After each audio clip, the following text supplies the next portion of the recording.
இருக்கிறேன், உன் விவாதத்தில் இருக்கிறேன், உன் திக்ரில் இருக்கிறேன், என்ன உங்ககிட்ட கொடுத்துட்டேன். நான் என் கையில என்ன வச்சுக்கிடல. நான் பள்ளிவாசல்ல வச்சு சொல்றேன், என் கையில் என்ன நான் வைக்கல, என்னை என் ரப்பிட்ட ஒப்படைச்சாச்சு. எப்படி ஒரு உங்க ஊருக்கு வர்றோம், அல்லாஹ்ட்ட போய் சொல்வேன், அந்த ஊருக்கு நான் போறணுமா அனுப்பி வை, இல்லையா நிப்பாட்டி வை. ஏன் என்ன உங்ககிட்ட ஒப்படைச்சிட்டேன். அதான் அல்லாஹ்வுடையவர்கள். இன்னும் பல பேர் தன்னை கொண்டு போய் அல்லாஹ்ட்ட ஒப்படைக்கல, தன்னை தானே தங்க கட்டி மாதிரி சுமந்து வச்சிருக்கிறாங்க. என்ன செய்ய முடியும்? ஒன்னால் ஒன்னை என்ன செய்ய முடியும்? அல்லாஹும்ம லா தக்கில்னி இலா நஃப்ஸி தரஃபத ஐன்.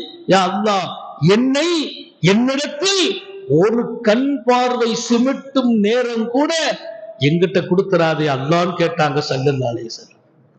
எங்கிட்ட என்ன கொடுத்துறாதே.